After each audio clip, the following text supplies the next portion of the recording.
everybody. Steubenville, how are you? Okay, so as you can tell, this is a shot looking down because it makes me look a lot skinnier. So, Steubenvillians, this is what's been happening. I believe I had the pump replaced, and then they found out I had cancer, blah blah blah blah blah. So, the cancer has been removed. That was removed last July. Um, Let me think what happened there. Oh, nothing. It was removed, and I had a colonoscopy. That's a colonoscopy. Twice. Twice. Yes. If anybody, doctor comes and says to you, hey, would you like a colonoscopy? Say, no, no, no. But if you do have to have one, they're not so bad because they're going to knock you out and whatever.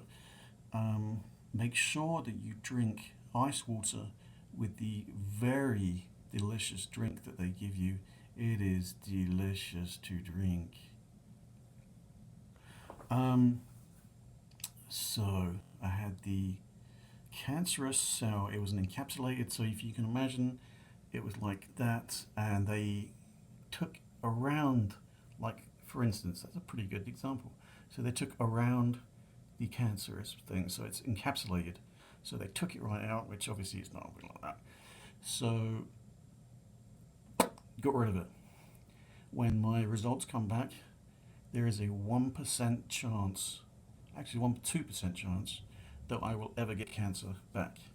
Now, the problem is when you get a heart transplant, you have to take rejection medicine, which kind of makes the cancer go crazy. So my, I can't think what you call it. He's not my neurologist, he's a urologist. Ha, got it. So my urologist was all excited, like, okay, it's a 1% chance, this is fantastic. He said, I'm going to try and get you back on the list. So I said, well, what's the chances of you getting me back on the list? He said, well, I don't have much pulling power. So I'm like, so in other words, that's a no then.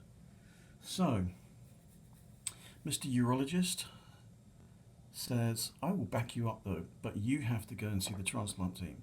So I had to go and see the transplant team, and they said, well, we normally have to wait 2 to 5 years.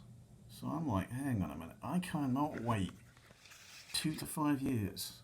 Another 5 years with this LVAD. Yes, it's saved my life, and it's given me 5 extra years. Actually, 5 extra years yesterday, plus 1 day, plus 1 hour and 15 minutes. Literally, that's pretty impressive. So, no, it wasn't. No, it wasn't. It was January the 9th. What am I thinking of? I was discharged from Cleveland Clinic on the 28th of January. There is a lot of information in this extremely computerative brain. Anyhow, it looks like I have the moon behind me. I do. So he said, I can't help you, Mr. Sandy, but if you want me to write something, I will write something. Anyway, he didn't. He gave me this piece of paper that was printed off, and he lied to me. So I then went to see my heart transplant team, or my, they call it an open heart team. The open heart team said, well, unfortunately, we have to wait literally 2 to 5 years. But because yours is a very rare case where it's encapsulated and they've got rid of it, and there is proof, because the cancer itself, thank goodness, thank the Lord, it was not as aggressive as they thought it was going to be. And something's happened behind me. I don't know what happened that was. The Lord heard me, and let there be light. So, they are all good things, all fantastic things. To get news that you've got a 1 to 2% chance that the next 10 years, that's crazy good. To get the news that, to find cancer, which sounds really crazy, but if they wouldn't have found the cancer and they would have put a heart in me, I would have been dead within the year. That's a crazy thing. To go through everything I went through last Christmas, not this Christmas, Christmas before, with everything shut down, my kidneys, my pancreas and everything else, that was crazy. Um, the blessing is all of this has happened in the last 5 years. I was Mr. Regular house. I was going to say housewife, not a housewife, a house. No, not even a house husband. I don't know, whatever. So I'm just Mr. Regular guy that goes to work and blah blah blah, and it's really boring. And then suddenly I have the worst thing to ever happen to anybody, whereas your heart stops, you die, you come back to life, you're given this pump that's stuck in your heart. Everyone calls you Iron Man, you sound like a washing machine, you then get cancer, pump stops, they take the pump out. You're now worth about $3 million. I can't even trade that in for a McLaren or a Lamborghini, so you gotta figure that one out. You guys have made me famous because I'm on my website on the Steubenville channel 9, and the interviewer, if anybody knows that guy that interviewed me, tell him that he is the best interviewer ever, and if I'm ever going to be interviewed again by anyone, it's going to be him, which means that I would love to sorry, that's my phone buzzing. That's obviously one of my fan club. Um, he made my story look really crazy, like the immigrant from England has come over here and he has a bad heart, and now he's going to die of cancer if he doesn't have. And it's like, whoa! And I was literally feeling sorry for myself watching this thing, and then I realised, oh, it's me. So I'm okay. So never heard from James Corbyn. So if any of you know James Corbyn, I actually don't, because I actually look better looking than him, and he's about 20 years younger than me. And actually, Sunday, I hit the age of 49, which I which I think is a pretty good age, and I don't look 49 years old. I'll pay you later. But hey, I've got to 49 years old, and that is 5 years more, if that makes five. Yeah, 5 years more than what I should be, because I really honestly believe that I shouldn't be here. I've done some crazy things. Oh my god, I'm looking at the thing, just checking my. I'm sorry, I forget that you guys are probably looking at me thinking, oh my god, he's trying to be serious, but yet he can't be serious. The crazy thing is, I'm actually sitting here and I can hear my LVAD going. I wish you could hear it. I have actually got a microphone, but I'm not going to do that. That's kind of scary. I just want to thank you guys for inviting me up that time. Mrs.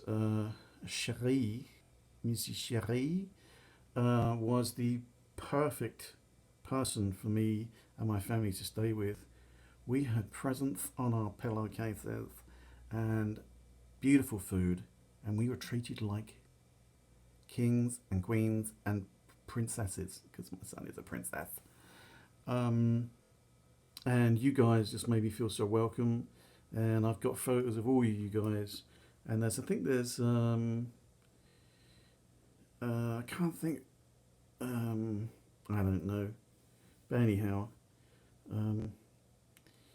just make me famous. Just make me famous. Anyhow, here's the awesome thing. So this year, I became a volunteer at OSU.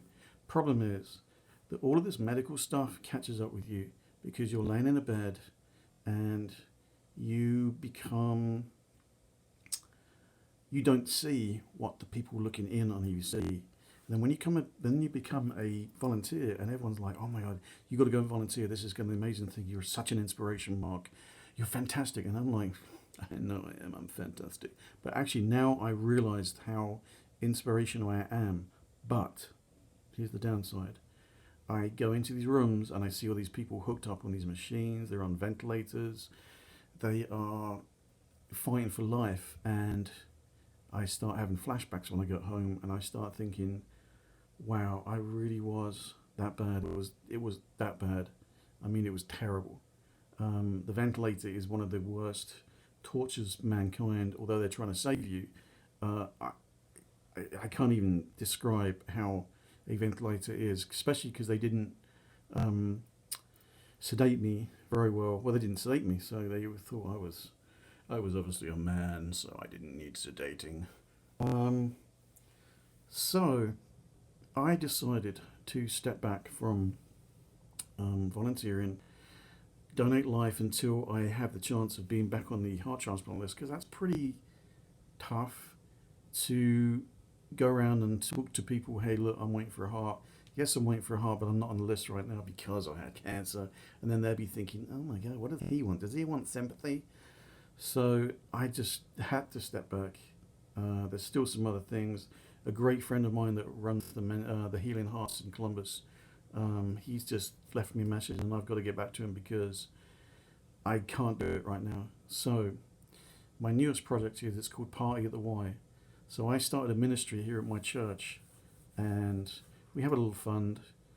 And I got with the YMCA locally because our town has just, it's like most towns, there's not a lot for kids, sixth graders upwards.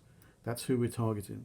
So the YMCA in Circleville has decided, hey, yeah, let's do this. So me, of all the people, walk around businesses and try and get donations and try and get gift cards and try and get just people to kind of support me.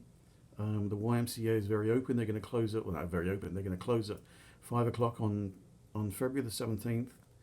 They're going to reopen at 7 o'clock February the 17th. Party at the Y. And it's really exciting. We're going to have a karaoke thing, which actually is a Sing Tricks. You might want to Google that, Sing Tricks. It's very funny. I can sing like I've just had a balloon with helium. Made me laugh, so I went and bought it. So there you go.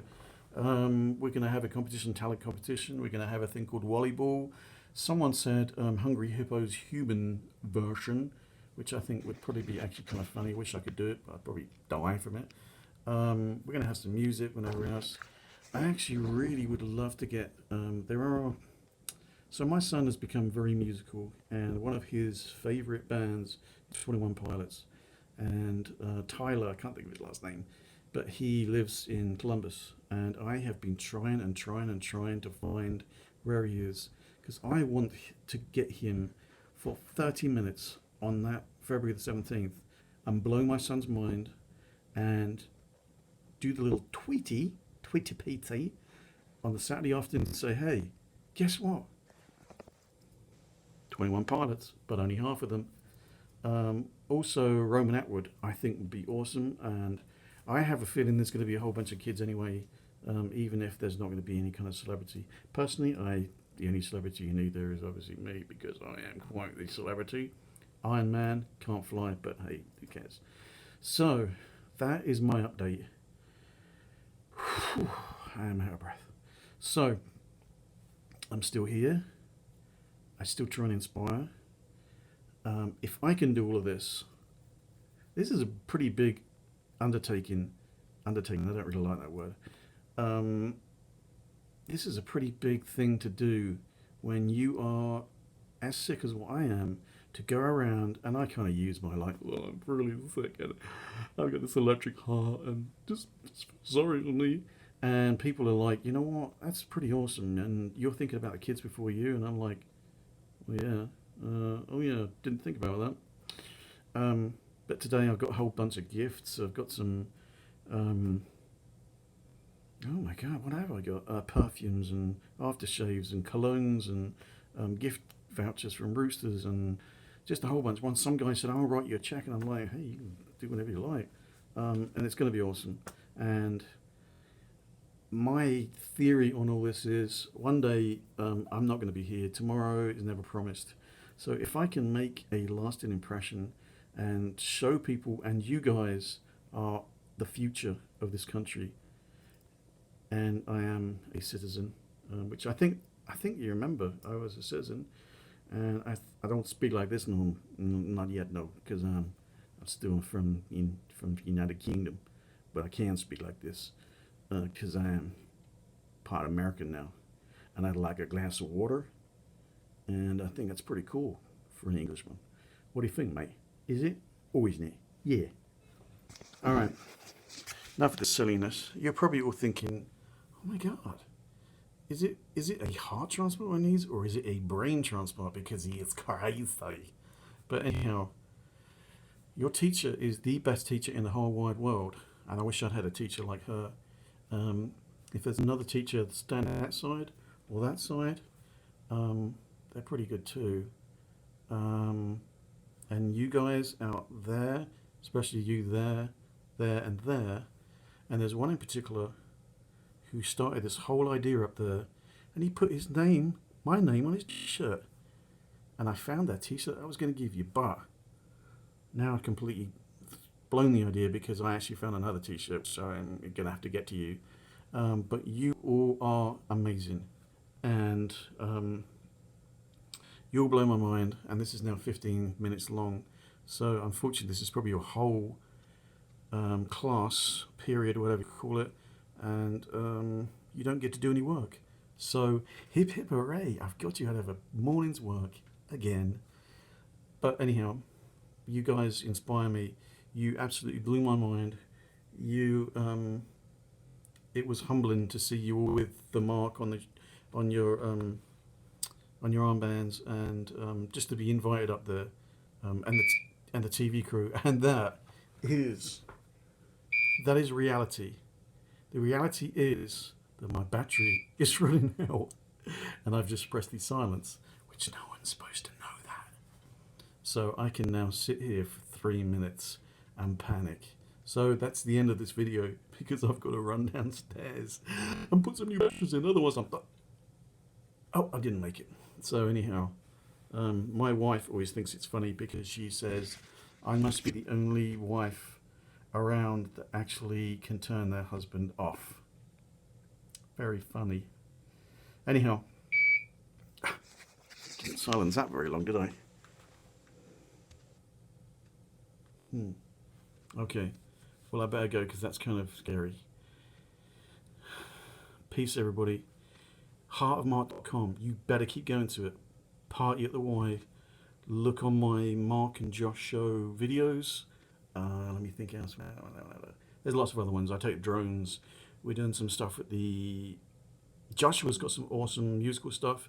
This is a whole family thing. It's not just about me. Joshua, my wife, is going through some serious surgery stuff. Joshua is... obviously, he's got an awesome dad. But he's had some serious problems. He's actually just gone from private school to public school, being bullied. So, you know, it's not easy. Financially, we struggle. But hey, we got the good Lord. This ministry I started is awesome. There is just so many good things. And I'm nearly up to 20 minutes. So you've had 20 minutes off of your class. Love you all. marksandy0@gmail.com. Email me. You guys don't be strangers. I've not heard from any of you. Email me. You can text me. 740-248-4822. Mark, don't forget it. Peace.